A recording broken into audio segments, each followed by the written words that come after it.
नमस्कार दोस्तों, आप सभी का स्वागत है हमारी चैनल जीके विद राठौड़ में। आज का जो हमारा टॉपिक है वो है राजस्थान की सभ्यताएं। राजस्थान की सभ्यताओं के सभी जो महत्वपूर्ण प्रश्न हैं आज हम उनको देखने वाले हैं। इस वीडियो के अंदर 33 क्वेश्चन है। तो देखते हैं पहला क्वेश्चन।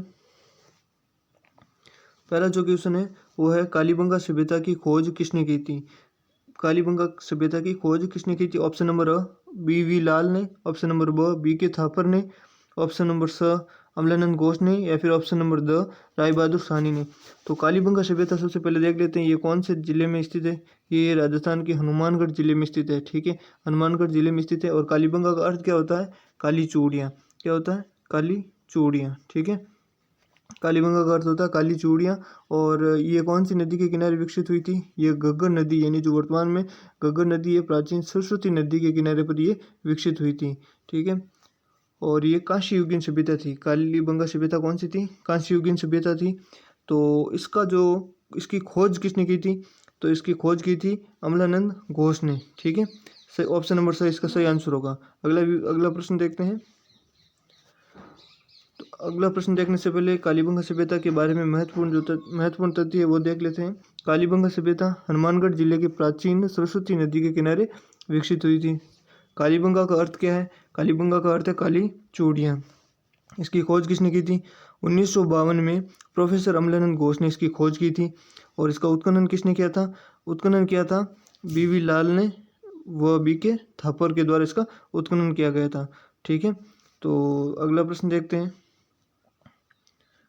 दूसरा प्रश्न है, आहट सभ्यता को किस तरह की सभ्यता माना जाता है? आहट सभ्यता को किस तरह की सभ्यता माना जाता है? ऑप्शन नंबर अ कांस्य युगीन, ब लोह युगीन, स प्रस्तर युगीन, और ऑप्शन नंबर द ताम्र युगीन। जो आहट सभ्यता है वो किस तरह की सभ्यता है? तो सबसे पहले अपन आहट के बारे में जान लेते हैं। ये कौन से जिले में स्थित है? ये उदयपुर जिले में स्थित है। आहट सभ्यता कौन सी नदी के किनारे विकसित हुई थी? ये बनास नदी के किनारे विकसित हुई थी। ठीक है, अब ये पूछा है कि ये किस प्रकार की सभ्यता माना जाता है इसको। तो इसका सही आंसर क्या होगा? ऑप्शन नंबर द, इसे ताम्र युगीन सभ्यता के रूप में माना जाता है। ठीक है, ऑप्शन नंबर द इसका सही आंसर हो जाएगा। अगला प्रश्न देखते हैं। महत्वपूर्ण तथ्य देख लेते हैं जो आहट सभ्यता से संबंधित है। आहट सभ्यता उदयपुर जिले में स्थित है, बिल्कुल सही है। खोजकर्ता कौन थे? इसके अक्षय कीर्ति व्यास ने इसकी खोज 1953 में की थी। इसके उत्खननकर्ता कौन थे? H.C. सांकलिया, सॉरी HD हो गए यहाँ पर, HD सांकलिया और R.C. अग्रवाल के द्वारा इसका उत्खनन किया गया था। इसके उपनाम क्या है? इसे बनास संस्कृति भी कहते हैं, धूलकोट भी कहते हैं, और एक अन्य नाम है अगाटपुर। क्या है? अगाटपुर। ठीक है, राजस्थान में सर्वाधिक ताम्र उपकरण इसी सभ्यता से प्राप्त हुए थे। यानी कि कभी ये भी पूछ ले परीक्षाओं के अंदर, राजस्थान में सबसे ज़्यादा तांबे के बने उपकरण कहाँ से प्राप्त हुए? तो वह है आहट सभ्यता। ठीक है, अगला प्रश्न देखते हैं, तीसरा। निम्न में से कौन सा पुरातात्विक स्थल दक्षिण पश्चिमी राजस्थान में स्थित है? यानी कि कौन सा जो स्थल है पुरातात्विक स्थल वो राजस्थान के दक्षिणी पश्चिमी हिस्से के अंदर स्थित है, यानी इस तरफ में स्थित है। तो ऑप्शन नंबर अ रेड, ऑप्शन नंबर ब नलियासर, ऑप्शन नंबर स नो, या फिर ऑप्शन नंबर द बालाथल। तो सबसे पहले जान लेते हैं कि ये कौन से जिले में स्थित है और कौन से जिले में स्थित नहीं है।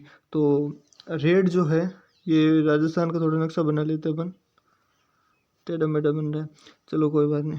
रेड जो है ये टोंक में स्थित है। ठीक है, वापस बना लेते हैं यार।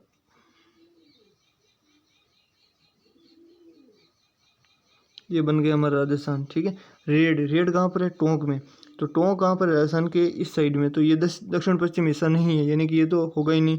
नलियासर कौन सी जगह है? जयपुर में। तो जयपुर इधर है, तो ये भी नहीं होगा। तो नो, अब बचा नो है भरतपुर के अंदर, भरतपुर इस साइड में, तो ये पूर्वी हिस्सा है, बिल्कुल गलत है। अब बचा बालाथल है उदयपुर में।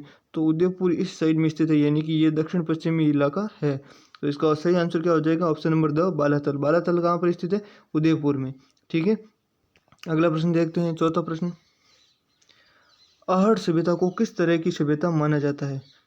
ये वापस रिपीट हो गया सवाल। तो देखते हैं, अब भी आहट जो सभ्यता है उसको अपन ताम्रयुगीन सभ्यता के रूप में मानते हैं। ठीक है, ये प्रश्न वापस रिपीट गया, तो वापस देख लेते हैं अपन। आहट सभ्यता को बनास संस्कृति के रूप में भी जाना जाता है। कौन सी बनास संस्कृति? और ये किस नदी के किनारे पर विकसित हुई थी? ये बनास नदी के किनारे पर विकसित हुई थी। इसको धूलकोट के नाम से भी जाना जाता है। ठीक है, धूलकोट के नाम से भी जाना जाता है, आगाटपुर के नाम से भी इसको जाना जाता है। और ये कौन से ज़िले में विकसित हुई थी? तो ये उदयपुर ज़िले के अंदर विकसित हुई थी और नदी थी बनास नदी। और ये ताम्रयुगीन सभ्यता है, इसकी खोज 1953 में अक्षय कीर्ति व्यास के द्वारा की गई थी। ठीक है, अगला प्रश्न देखते हैं 5वां। आहट से मिले बर्तन किस रंग के थे? यानी आहट सभ्यता से मिले जो बर्तन थे वो किस रंग के थे? ऑप्शन नंबर अ काले रंग के, ऑप्शन नंबर ब लाल रंग के, ऑप्शन नंबर स सफ़ेद, या फिर ऑप्शन नंबर द भूरे व लाल। तो सबसे पहले आहट का पोस्टमार्टम करते हैं अपन। आहट सभ्यता कौन से ज़िले में स्थित है? ये उदयपुर ज़िले में स्थित है। इसको ये कौन सी नदी के किनारे विकसित हुई थी? ये बनास नदी के किनारे विकसित हुई थी, इसलिए इसे बनास संस्कृति भी कहते हैं। ठीक है, और इसका उपनाम है धूलकोट। एक और अन्य नाम है वो आगाटपुर है। ठीक है, और ये ताम्र युगीन सभ्यता थी। यहाँ पर राजस्थान में सर्वाधिक तांबे के उपकरण मिले थे। और जो ये प्रश्न है कि किस रंग के बर्तन मिले थे, तो इसका ऑप्शन नंबर 10 सही होगा, भूरे व लाल। यानी आहट सभ्यता से जो बर्तन मिले थे वो भूरे व लाल मिले थे। अगला प्रश्न देखते हैं 6वां। निम्न में से किसका प्राचीन नाम ताम्र नगरी था? किसको ताम्र नगरी के रूप में जाना जाता है? ऑप्शन नंबर अ कालीबंगा सभ्यता, ऑप्शन नंबर ब आहट सभ्यता, ऑप्शन नंबर स गणेशो सभ्यता, ऑप्शन नंबर द गिलोंड सभ्यता। तो सबसे पहले देख लेते हैं कि कालीबंगा सभ्यता कौन से ज़िले में स्थित है। ये हनुमानगढ़ ज़िले में स्थित है। कौन सी नदी? घग्गर नदी के किनारे विकसित हुई थी। ठीक है, इसकी बात खत्म, ये तो हो गई नहीं। ये कांस्य युगीन सभ्यता थी। आहट सभ्यता, आहट सभ्यता कौन से ज़िले में स्थित है? ये उदयपुर ज़िले में स्थित है। और कौन सी नदी के किनारे विकसित हुई थी? ये बनास नदी के किनारे विकसित हुई थी। गणेश्वर सभ्यता ये सीकर जिले के अंदर विकसित हुई थी। और कौन सी नदी के किनारे? ये कांतली नदी के किनारे विकसित हुई थी। और गिलोंड सभ्यता ये भी बनास नदी के किनारे विकसित हुई थी और ये राजसमंद जिले के अंदर स्थित है। ठीक है, तो अब ये इनमें से कौन सी ऐसी सभ्यता है जिसको ताम्र नगरी के रूप में जाना जाता था? तो इसका सही आंसर क्या होगा? ऑप्शन नंबर ब आहट सभ्यता। ठीक है, ऑप्शन नंबर ब आहट सभ्यता। अगला प्रश्न देखते हैं। मानव के द्वारा सर्वप्रथम किस धातु का प्रयोग किया गया था? यानी मनुष्य ने सबसे पहले किस धातु का प्रयोग किया था? ऑप्शन नंबर अ पीतल का, ऑप्शन नंबर ब कांस्य का, ऑप्शन नंबर स लोहे का, या फिर ऑप्शन नंबर द तांबे का। तो मानव ने सबसे पहले जिस धातु का प्रयोग किया था वह है तांबा। ठीक है, तांबे का सर्वप्रथम प्रयोग मानव ने किया था। ठीक है, अगला प्रश्न देखते हैं 8वां। अगला प्रश्न है पूर्व हड़प्पाकालीन ताम्रयुगीन सभ्यता के अवशेष कहाँ प्राप्त हुए थे? पूर्व हड़प्पाकालीन ताम्रयुगीन सभ्यता के अवशेष कहाँ प्राप्त हुए थे? तो ऑप्शन नंबर अ नोह में। नोह कहाँ पर है? भरतपुर में। ऑप्शन नंबर ब रंगपुर हनुमानगढ़ में, ऑप्शन नंबर स गणेश्वर में, या फिर ऑप्शन नंबर द बागोर भीलवाड़ा में। यानी हड़प्पा के काल से पूर्व कौन सी सभ्यता विकसित थी और वहाँ से तांबे के उपकरण प्राप्त हुए थे? यानी ताम्रयुगीन सभ्यता थी वो। तो इसका सही आंसर क्या होगा? इसका सही आंसर होगा बागोर। ठीक है, बागोर कौन सी नदी की कौन से ज़िले में? ये भीलवाड़ा ज़िले में। और कौन सी नदी के किनारे विकसित हुई थी? ये कोठारी नदी के किनारे विकसित हुई थी। ठीक है, यहाँ से पूर्व हड़प्पाकालीन ताम्रयुगीन सभ्यता के अवशेष प्राप्त हुए थे। ऑप्शन नंबर द इसका राइट होगा। ठीक है, ऑप्शन नंबर द। अगला प्रश्न देखते हैं 9वां। राजसमंद में स्थित पुरातात्विक स्थल गिलोंड किस नदी के किनारे स्थित है? ऑप्शन नंबर अ सोगड़ी नदी के किनारे, ऑप्शन नंबर ब बनास नदी के किनारे, ऑप्शन नंबर स बेड़िस नदी के किनारे, या फिर ऑप्शन नंबर द मेनाल नदी के किनारे। जो गिलोंड सभ्यता है वो कौन सी नदी के किनारे विकसित थी? सोगड़ी नदी बिल्कुल गलत है, ये भी। बेड़िस नदी ये भी नहीं है। मेनाल नदी ये भीलवाड़ा में बहती है, जबकि ये गिलोंड सभ्यता राजसमंद की है। तो इसका सही आंसर क्या होगा? बनास नदी। ठीक है, ऑप्शन नंबर ब इसका सही आंसर होगा। 10वां प्रश्न देखते हैं। गणेशोर सभ्यता का संबंध किस युग से है? गणेशोर सभ्यता का संबंध किस युग से है? ऑप्शन नंबर अ पुरापाषाण काल से, ऑप्शन नंबर ब लौह युग से, ऑप्शन नंबर स ताम्रपाषाण काल से, या फिर ऑप्शन नंबर द हड़प्पा काल से। सबसे पहले जानते हैं गणेशोर सभ्यता कहाँ पर किस जिले में है। ये सीकर जिले के अंदर विकसित हुई थी। कौन सी नदी के किनारे? ये कांतली नदी के किनारे विकसित हुई थी। ठीक है, ये कौन सी सभ्यता थी? ये प्रश्न पूछ लिया आपने कि भाई ये किस प्रकार की किस युग से संबंध रखती थी। तो इसका सही आंसर होगा ताम्रपाषाण काल से। ऑप्शन नंबर स ताम्रपाषाण काल सही होगा। अगला प्रश्न देखते हैं 11वां। महाभारतकालीन अवशेष किस पुरातात्विक स्थल से मिले हैं? ऑप्शन नंबर अ नलियासर सभ्यता से, ऑप्शन नंबर ब कालीबंगा सभ्यता से, ऑप्शन नंबर स आहट सभ्यता से, या फिर ऑप्शन नंबर द नो व बेराट सभ्यता से। नलियासर सभ्यता कहाँ पर है? जयपुर में। कालीबंगा सभ्यता हनुमानगढ़ में। आहट सभ्यता उदयपुर में स्थित है। और नो व बेराट सभ्यता भरतपुर व अलवर इसमें जयपुर में स्थित है। ठीक है, तो इसका सही आंसर होगा नो व बेराट। नो और बेराट जो पुरातात्विक स्थल है, यहाँ से महाभारत कालीन अवशेष प्राप्त हुए हैं। तो इसका सही आंसर क्या हो जाएगा? ऑप्शन नंबर द नो व बेराट। ठीक है, अगला प्रश्न देखते हैं 12वां। कालीबंगा सभ्यता के संबंध में असत्य कथन है। कालीबंगा सभ्यता के बारे में कौन सा कथन गलत है? ऑप्शन नंबर अ कालीबंगा सभ्यता प्राचीन सरस्वती नदी के किनारे विकसित थी, बिल्कुल सही है। ऑप्शन नंबर ब कालीबंगा सभ्यता हड़प्पाकालीन थी, ये भी बिल्कुल सही है। ऑप्शन नंबर स ये ग्रामीण सभ्यता थी, बिल्कुल नहीं, ग्रामीण सभ्यता बिल्कुल नहीं थी, ये नगरीय सभ्यता थी। बिल्कुल ठीक है, अगला प्रश्न देखते हैं। सॉरी, इसका सही आंसर क्या हो जाएगा? ऑप्शन नंबर स ये एक ग्रामीण सभ्यता थी, जो कि बिल्कुल ही गलत है, ये असत्य कथन है। और ये हनुमानगढ़ जिले में स्थित थी, बिल्कुल सही है ये भी, यानी ऑप्शन नंबर स है वो हमारा गलत है। सॉरी, ऑप्शन नंबर स सही है। अगला प्रश्न देखते हैं 13वां। ओजियाना पुरातात्विक स्थल किस जिले में स्थित है? ओजियाना पुरातात्विक स्थल किस जिले में स्थित है? ऑप्शन नंबर अ चित्तौड़गढ़ में, ऑप्शन नंबर ब राजसमंद में, ऑप्शन नंबर स सीकर में, या फिर ऑप्शन नंबर द भीलवाड़ा में। तो ओजियाना पुरातात्विक स्थल भीलवाड़ा जिले के अंदर स्थित है। ठीक है, अगला प्रश्न देखते हैं। 14वां प्रश्न है, राजस्थान की किस सभ्यता का संबंध ईरान से माना जाता है? राजस्थान की कौन सी सभ्यता जिसका संबंध ईरान से माना जाता है? ऑप्शन नंबर अ कालीबंगा सभ्यता, ऑप्शन नंबर ब आहट सभ्यता, ऑप्शन नंबर स बेरहाट सभ्यता, ऑप्शन नंबर द किलुंड सभ्यता। तो कौन सी सभ्यता है? वो सभ्यता है आहट सभ्यता। आहट सभ्यता कौन से जिले में है? ये उदयपुर जिले के अंदर स्थित है। इसे धूलकोट के नाम से भी जाना जाता है, आगाड़पुर भी इसको कहते हैं। इसकी खोज की थी अक्षय कीर्ति व्यास ने 1953 में। ठीक है, और इसे धूलकोट भी कहते हैं। अगला प्रश्न देखते हैं। किस पुरातात्विक स्थल से एक साथ 6 चूल्हे प्राप्त हुए थे? किस पुरातात्विक स्थल से एक साथ 6 चूल्हे प्राप्त हुए थे? ऑप्शन नंबर अ कालीबंगा सभ्यता से, ऑप्शन नंबर ब आहट सभ्यता से, ऑप्शन नंबर स बेराट सभ्यता से, या फिर ऑप्शन नंबर द नलियासर सभ्यता से। तो इसका सही आंसर क्या होगा? ऑप्शन नंबर ब आहट सभ्यता से एक साथ 6 चूल्हे प्राप्त हुए थे। ठीक है, ऑप्शन नंबर ब एक साथ 6 चूल्हे प्राप्त हुए थे। अगला प्रश्न देखते हैं। 16वां प्रश्न है, आहट सभ्यता के लोगों का मुख्य व्यवसाय क्या था? आहट सभ्यता के लोगों का मुख्य व्यवसाय क्या था? ऑप्शन नंबर अ उद्योग धंधे, ऑप्शन नंबर ब पशुपालन, ऑप्शन नंबर स मत्स्य पालन, या फिर ऑप्शन नंबर द कृषि। सबसे पहले ये जानते हैं कि ये आहट सभ्यता कौन से जिले में थी। ये उदयपुर जिले में विकसित हुई थी। कौन सी नदी के किनारे पर? ये बनास नदी के किनारे पर विकसित हुई थी। इसकी खोज किसने की थी? अक्षय कीर्ति व्यास के द्वारा इसकी खोज की थी। अक्षय कीर्ति व्यास ने इसकी खोज की थी। ठीक है, इसकी खोज अक्षय कीर्ति व्यास ने 1953 के अंदर की थी।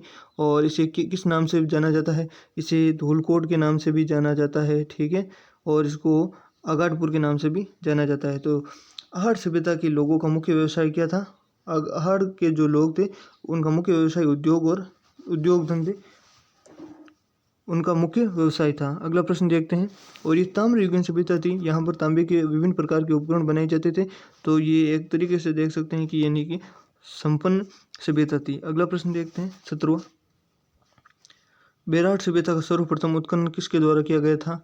बेराट सभ्यता का उत्खनन किसके द्वारा किया गया था? ऑप्शन नंबर अ NR भंडारकर के द्वारा, ऑप्शन नंबर ब डॉक्टर CR बनर्जी के द्वारा, ऑप्शन नंबर स दयाराम साहनी के द्वारा, ऑप्शन नंबर द RC अग्रवाल के द्वारा। तो बेराट सभ्यता कौन से जिले में स्थित है? ये जयपुर जिले के अंदर विकसित है। ठीक है, कौन सी नदी? बाणगंगा नदी के किनारे पर ये विकसित हुई थी। कौन सी नदी? बाणगंगा। और इसकी खोज किसने की थी? यही पूछ लिया है कि भी इसका सर्वप्रथम उत्खनन किसने किया था। तो इसका सबसे पहला जो उत्खनन है वो दयाराम साहनी के नेतृत्व के अंदर 1936 के अंदर हुआ था। ठीक है, बेराट सभ्यता का जो उत्खनन है दयाराम साहनी के द्वारा किया गया था। अगला प्रश्न देखते हैं 18वां। बागोर एवं तिलवाड़ा पुरातात्विक स्थल किस काल से संबंधित है? बागोर एवं तिलवाड़ा पुरातात्विक स्थल किस काल से संबंधित है?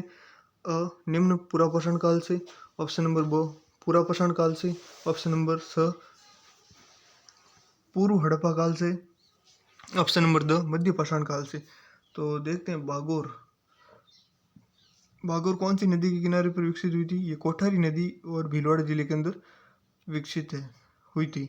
ठीक है, तिलवाड़ा कहाँ पर है? तिलवाड़ा बाड़मेर जिले के अंदर है। और ये किस नदी के किनारे विकसित हुई थी? ये लूनी नदी के किनारे विकसित हुई थी। ठीक है, इसका सही आंसर क्या होगा कि किस काल से संबंधित थे? तो इसका ऑप्शन नंबर द सही होगा। ये मध्य पाषाण काल से संबंध थे। Option number the. ठीक है, इसका सही आंसर होगा ऑप्शन नंबर द। अगला प्रश्न देखते हैं 19वां। भीम डूंगरी व गणेश डूंगरी राजस्थान की किस सभ्यता से संबंधित है? ऑप्शन नंबर गणेश सभ्यता, ऑप्शन नंबर ब आहट सभ्यता, ऑप्शन नंबर स बेराट सभ्यता, या फिर ऑप्शन नंबर द कालीबंगा सभ्यता। तो सबसे पहले देखते हैं गणेश सभ्यता कौन से जिले में है। ये सीकर जिले के अंदर विकसित हुई थी। कौन सी नदी? कांतली नदी के किनारे विकसित हुई थी। आहट सभ्यता ये उदयपुर जिले के अंदर विकसित हुई थी। ये कौन सी नदी के किनारे पर? ये बनास नदी के किनारे पर विकसित हुई थी। बेराट सभ्यता, बेराट सभ्यता जो है बाणगंगा नदी के किनारे विकसित हुई थी और जयपुर जिले में स्थित है। इसे अलवर के सिंह द्वार के रूप में भी जाना जाता है। ठीक है, और कालीबंगा सभ्यता ये कौन से जिले में? ये हनुमानगढ़ जिले के अंदर विकसित हुई थी। और सरस्वती नदी वर्तमान के अंदर गरगर नदी के अवशेष, गरगर नदी उसका अवशेष है। ठीक है, तो भीम डूंगरी व गणेश डूंगरी राजस्थान की किस सभ्यता से संबंध रखती है? तो इसका सही आंसर होगा ऑप्शन नंबर स बेराट। बेराट सभ्यता से भीम डूंगरी व गणेश डूंगरी इस सभ्यता से संबंध रखती है। और एक अन्य है बीजक की डूंगरी, जो कि उत्खनन किया जा रहा था तो सबसे पहले बीजक की डूंगरी प्राप्त हुई थी। ठीक है, ऑप्शन नंबर स बेराट सभ्यता इसका सही आंसर होगा। अगला प्रश्न देखते हैं 20वां। निम्नलिखित में से कौन सी शिल्प कृति कालीबंगा के उत्खनन से प्राप्त नहीं हुई थी? कौन सी ऐसी कृति है जो कालीबंगा के उत्खनन से प्राप्त नहीं हुई थी? तो ऑप्शन नंबर हाथी दांत का कंगा, ऑप्शन नंबर ब काली चूड़ियाँ, ऑप्शन नंबर स वृषभ की तांबे की मूर्ति, या फिर ऑप्शन नंबर द मिट्टी से बना हल। तो हाथी दांत का कंगा बिल्कुल सही है, प्राप्त हुआ था। काली चूड़ियाँ कालीबंगा का अर्थ थी, काली चूड़ियाँ ये भी मिली थी। और वृषभ की तांबे की मूर्ति ये भी बिल्कुल सही है। तो इसका सही आंसर क्या होगा? ऑप्शन नंबर द मिट्टी से बना हल ये प्राप्त नहीं हुआ था। ठीक है, अगला प्रश्न देखते हैं 21वां। निम्नलिखित में से एक युग्म सुमेलित नहीं है, यानी कौन सा युग्म है जो सुमेलित नहीं है? ये तो हो गई प्राचीन स्थल, और ये हो गई ये प्राचीन सभ्यता है, और ये उत्खनन करता है, यानी कि इनका उत्खनन करता से मिलान करना है। तो ऑप्शन नंबर कालीबंगा सभ्यता अमलानंद घोष के द्वारा की गई थी, बिल्कुल सही है। ऑप्शन नंबर ब आहट सभ्यता HD सांकलिया ये भी बिल्कुल सही है, एकदम करेक्ट। ऑप्शन नंबर स बागोर सभ्यता वीरेंद्रनाथ मिश्र ये भी बिल्कुल सही है। ऑप्शन नंबर द बेराट सभ्यता RC अग्रवाल ये गलत है, यानी कि ये सुमेलित नहीं है। बेराट सभ्यता की खोज किसके द्वारा की गई थी? ये दयाराम साहनी के द्वारा 1936 के अंदर की गई थी। ठीक है, ऑप्शन नंबर द इसका सही आंसर हो जाएगा। अगला प्रश्न देखते हैं 22वां। राजस्थान के किस पुरातात्विक स्थल से सिंधुकालीन अवशेष प्राप्त हुए? कौन से पुरातात्विक स्थल से सिंधुकालीन अवशेष प्राप्त हुए थे? ऑप्शन नंबर कालीबंगा सभ्यता से, ऑप्शन नंबर ब गणेश्वर सभ्यता से, ऑप्शन स आहट सभ्यता से, या फिर ऑप्शन नंबर द बेराट सभ्यता से। तो इसका सही आंसर क्या होगा? ऑप्शन नंबर अ कालीबंगा से सिंधुकालीन अवशेष प्राप्त हुए थे। कालीबंगा कहाँ पर है? ये हनुमानगढ़ जिले के अंदर विकसित हुई थी। ठीक है, हनुमानगढ़ जिले में, हनुमानगढ़ जिले के अंदर एक और सभ्यता विकसित हुई थी जिसका नाम है रंगपुर। ठीक है, रंगपुर उसका सही नाम है, पुरातात्विक स्थल है वो भी। अगला प्रश्न देखते हैं 23वां। राजस्थान के किस पुरातात्विक स्थल से भव्य प्रकार के बर्तन प्राप्त हुए थे? यानी कि कौन सा पुरातात्विक स्थल है जहाँ पर भव्य प्रकार के यानी कि बहुत ही आकर्षक बर्तन प्राप्त हुए थे? तो ऑप्शन नंबर ओजियाना से, ऑप्शन नंबर ब चंद्रावती से, ऑप्शन नंबर स ओला से, या फिर ऑप्शन नंबर द बांका से। तो इसका सही आंसर क्या होगा? ऑप्शन नंबर ओजियाना से। ओजियाना कौन से जिले के अंदर स्थित है? ये ओजियाना भीलवाड़ा जिले के अंदर विकसित है स्थित है। ठीक है, ओजियाना जिला है भीलवाड़ा। अगला प्रश्न देखते हैं 24वां। निम्नलिखित निम्नलिखित कथनों में से कौन सा कथन रेड सभ्यता के बारे में असत्य है? यानी जो रेड सभ्यता के बारे में गलत है वो कौन सा है? इसे प्राचीन भारत का टाटानगर कहते थे, बिल्कुल सही है। इसका उत्खनन डॉक्टर VN मिश्रा ने 1938 से 1940 के मध्य किया था। और ऑप्शन नंबर स ये ढील नदी के किनारे विकसित हुई थी, और यहाँ पर एशिया का सबसे बड़ा सिक्कों का भंडार प्राप्त हुआ था। तो इसमें असत्य बिल्कुल भी नहीं है, सभी सत्य है। ठीक है, ये प्रश्न थोड़ा टाइपिंग मिस्टेक हो गया है। ये सारी जो जानकारी है बिल्कुल सही है। ये इसे प्राचीन भारत का टाटानगर कहते थे और इसका उत्खनन डॉक्टर वी एन मिश्रा ने 1938-1940 के मध्य किया था। ये डील नदी के किनारे विकसित थी और यहाँ पर एशिया का सबसे बड़ा सिक्कों का भंडार प्राप्त हुआ था। ठीक है, अगला प्रश्न देखते हैं 25वां। निम्नलिखित कथनों में से कौन सा कथन विराट सभ्यता के बारे में असत्य है? ठीक है, ऑप्शन नंबर, इसे अलवर का सिंह द्वार कहते हैं। ऑप्शन नंबर ब, पहली बार दयाराम साहनी ने इसका उत्खनन किया था। ऑप्शन नंबर स, ये बनास नदी के किनारे विकसित हुई थी। या ऑप्शन नंबर द, इसका उत्खनन से अशोक का शिलालेख मिला था। तो ये पहला ऑप्शन है, इसे अलवर का सिंह द्वार कहते हैं, बिल्कुल सही है। इससे पहली बार दयाराम साहनी ने उत्खनन किया था, ये भी बिल्कुल सही है। इसको 1936 के अंदर इसका उत्खनन दयाराम साहनी के द्वारा इसकी खोज की गई थी, उसके बाद में इसका उत्खनन किया गया था। और ये ऑप्शन नंबर स है, बनास नदी के किनारे विकसित हुई थी, ये बिल्कुल गलत है क्योंकि ये बनास नदी के किनारे विकसित हुई नहीं थी। ये विकसित हुई थी बाणगंगा नदी के किनारे पर। कौन सी नदी है? बाणगंगा। ठीक है, यहाँ पर उत्खनन से अशोक का शिलालेख मिला था, बिल्कुल सही है। ये अशोक का यहाँ पर शिलालेख मिला था। और विराट सभ्यता का संबंध बौद्ध धर्म से है, यानी कि यहाँ पर बौद्ध के स्तूप भी मिले थे, बौद्ध धर्म से इसका संबंध है। अगला प्रश्न देखते हैं 26वां। किस सभ्यता से पशुपालन के प्राचीन अवशेष प्राप्त हुए थे? यानी कि कौन सी सभ्यता है जहाँ से पशुपालन के सबसे प्राचीन अवशेष प्राप्त हुए थे? ऑप्शन नंबर अ, बालाथल सभ्यता से। ऑप्शन नंबर ब, आहट सभ्यता से। ऑप्शन नंबर स, कालीबंगा सभ्यता से। या फिर ऑप्शन नंबर द, बागोर सभ्यता से। तो इसका सही आंसर क्या होगा? इसका सही आंसर होगा ऑप्शन नंबर द, बागोर सभ्यता से। बागोर सभ्यता कौन से जिले में स्थित है? ये भीलवाड़ा जिले के अंदर विकसित है बागोर सभ्यता। ठीक है, भीलवाड़ा जिले के अंदर कौन सी नदी के किनारे पर ये विकसित हुई थी? ये सभ्यता है कि कोठारी नदी के किनारे विकसित हुई थी। कौन सी नदी? कोठारी नदी के किनारे विकसित हुई थी। अगला प्रश्न देखते हैं 27वां। गणेशोर सभ्यता के बारे में असत्य कथन कौन सा है? ऑप्शन नंबर अ, इसका पहली बार उत्खनन रतन चंद्र अग्रवाल ने किया था। ऑप्शन नंबर ब, ये सभ्यता लोह युगीन सभ्यता थी। ऑप्शन नंबर स, इस सभ्यता के उत्खनन से तांबे की छड़ी एवं मछली पकड़ने का कांटा भी प्राप्त हुआ था। ऑप्शन नंबर द, ये हाथली नदी के किनारे विकसित हुई थी। तो इनमें से कौन सा ऐसा कथन है जो गलत है? तो ऑप्शन नंबर अ, इसका पहली बार उत्खनन रतन चंद्र अग्रवाल के द्वारा किया गया था, बिल्कुल सही है। ऑप्शन नंबर ब, ये लोह युगीन थी, बिल्कुल गलत है। ये लोह युगीन नहीं थी, ये ताम्र युगीन थी। कौन सी? ताम्र युगीन। ठीक है, यानी कि ऑप्शन नंबर 2 है, ये सही होगा। इस प्रश्न का आंसर क्या होगा? ऑप्शन नंबर ब, ये होगा। ठीक है, ऑप्शन नंबर ब इसका सही आंसर होगा। और इसके उत्खनन से तांबे की छड़ी और मछली पकड़ने का कांटा भी प्राप्त हुआ था, बिल्कुल सही है। और ये कांतली नदी के किनारे विकसित हुई थी, ये भी बिल्कुल सही है। अगला प्रश्न देखते हैं 28वां। आहट सभ्यता के लोग किस धातु से परिचित नहीं थे? ऑप्शन नंबर अ, चांदी से। ऑप्शन नंबर ब, तांबा से। ऑप्शन नंबर स, कांसा से। या फिर ऑप्शन नंबर द, लोहा से। यानी कि ये जो आहट सभ्यता थी ये तो ताम्रयुगीन थी, ये तो बिल्कुल सही है। और इन बचा ये ऑप्शन नंबर अ, चांदी, स, कांसा, या फिर द, लोहा। तो इसका सही आंसर क्या होगा? ऑप्शन नंबर अ, आहट सभ्यता के जो लोग थे वो चांदी धातु से परिचित नहीं थे। आहट सभ्यता कौन से जिले में? उदयपुर में। बनास संस्कृति के नाम से जानी जाती है, धूलकोट भी कहते हैं, आगाटपुर भी कहते हैं। 1953 के अंदर अक्षय कीर्ति व्यास के द्वारा इसकी खोज की गई थी। ठीक है, अगला प्रश्न देखते हैं। और चांदी धातु से यहाँ के जो इस सभ्यता के लोग थे वो परिचित नहीं थे। ठीक है, अगला प्रश्न देखते हैं 29वां। निम्नलिखित में सुमिलित नहीं है, यानी कौन सा सुमिलित नहीं है? ऑप्शन नंबर अ, कालीबंगा सभ्यता, घग्गर नदी। ऑप्शन नंबर ब, गणेश्वर सभ्यता, कांतली नदी। ऑप्शन नंबर स, आहट सभ्यता, बनास नदी। या फिर ऑप्शन नंबर द, नौ सभ्यता, टोपनगढ़ नदी।